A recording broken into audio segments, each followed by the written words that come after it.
Hello friend, आप सभी का स्वागत है हमारे YouTube channel stock market update में। तो फ्रेंड, आज के वीडियो में बात करने वाले हैं यहाँ पे स्टॉक मार्केट एक्शन के बारे में। तो कल का बाजार खुलते ही 5 दिनों तक बड़ा एक्शन एक साथ दर्जनों देशों पर दिख सकता है। उनकी क्या असर होने वाली है, तो उनके बारे में यहाँ पे बात करें तो अगला हफ्ता दर्जनों देशों की जो स्टॉक मार्केट के लिए ज़रूरी है, इसीलिए शेयर में निवेश करने वाले ये खबर ज़रूर पढ़ ले, क्योंकि इसमें आपको पता लग जाएगा कि किन चीज़ों का असर मार्केट पर पड़ेगा।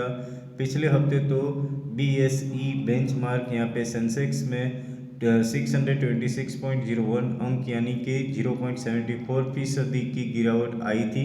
और यहाँ पे NSE निफ्टी के बारे में बात करें तो यहाँ पे मई में यहाँ पे 176.8 अंक यानी कि 0.68% की गिरावट आई थी। अब जानिए कि सोमवार से बाजार कैसा रहेगा और कैसा रह सकता है। तो दर्जनों देश की टैरिफ के बारे में बात करें तो यहाँ पे अमेरिकन राष्ट्रपति डोनाल्ड ट्रंप ने की और घोषित रिसिप्रोकल टैरिफ की यहाँ पे 90 दिन की सस्पेंस 9 जुलाई तो ख़त्म हो रही है। तो उन्होंने कहा है कि ट्रेड पर बातचीत के दौरान सकारात्मक परिणाम से बाजार की धारणा में और सुधार हो सकता है।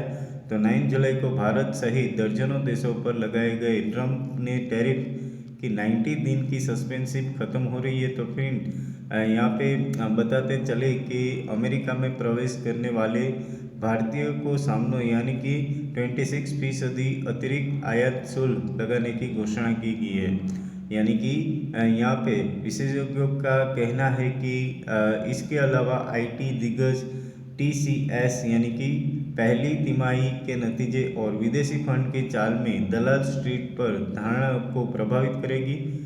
रेलिगेयर ब्रोकिंग लिमिटेड के SVP और यहाँ पे यानी कि रिचर्ड अजीत मिश्रा ने कहा है कि यह हफ्ता सिर्फ भारतीय बाजारों यानी कि इंडियन स्टॉक मार्केट के लिए बल्कि वैश्विक इक्विटी के लिए भी महत्वपूर्ण है। US टैरिफ की 19 दिन की बात करें तो सस्पेंसिव 9 जुलाई को ख़त्म हो रही है, तो जो वैश्विक बाजार जो गतिशीलता को आकार दे सकता है। और निवेशक उसी दिन जारी होने वाली अमेरिका की जो FOMC यानी कि फेडरल ओपन मार्केट कमेटी के मिनट पर बारीकी से नज़र रखेंगे।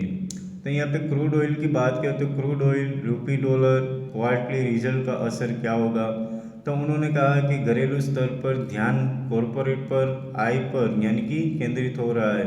और यहाँ पे जहाँ पे IT प्रमुख TCS और रिटेल सेक्टर की दिग्गज कंपनी एवेन्यू सुपरमार्ट्स यानी कि उन प्रमुख कंपनियों में भी शामिल है जो अपने तिमाही परिणामों के रिपोर्ट करेगी, जो पहले तिमाही आय सत्र की दिशा यानी कि तय करेगी। इस हफ्ते निवेशकों की नज़र वैश्विक तेल बेंचमार्क ब्रांड फूड यानी कि क्रूड ऑयल प्राइस की चाल पर रुपया यानी कि डॉलर रुपीस के रख भी रहेगी। तो यहाँ के जियोजित इन्वेस्टमेंट लिमिटेड के रिसर्च हेड विनोद नायर ने कहा है कि अमेरिका और भारत का व्यापार वार्ता से सकारात्मक परिणाम बाजार की धारणा को और बेहद असर कर सकता है। तो विशेष रूप से यहाँ पे IT, फार्मा और ऑटो जैसे सेक्टर को लाभ पहुंचा सकता है। वहीं Motilal Oswal financial services limited के रिसर्च हेड यानी कि वेल्थ मैनेजमेंट सिद्धार्थ खेमका ने कहा कि कुल मिलाकर हमारा अनुमान है कि भारत और अमेरिका का व्यापार यानी कि इंडिया अमेरिका बिजनेस समझौते पर स्पष्टता की है कि प्रतीक्षा में बाजार कंसोलिडेशन में मोड़ रहेगा। तो फ्रेंड, जो कल के बाजार खुलने की बात की तो यहाँ पे कई सारे जो देश है उनके साथ जो टैरिफ बिल ख़त्म हो रहा है यानी कि 9 जुलाई का उसका एंड हो रहा है। तो फ्रेंड, कई बाजार को असर होने वाला है और कई देशों को ये असर होने वाली है। तो 19 दिनों में जो यहाँ पे घोषणा की थी डोनाल्ड ट्रंप ने, तो उनका असर आपको मंडे को दिखने को मिलेगा।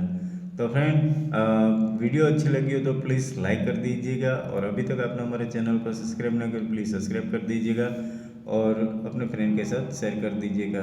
तो फ्रेंड, फिर मिलेंगे नए वीडियो के साथ, तब तक के लिए जय हिंद जय भारत।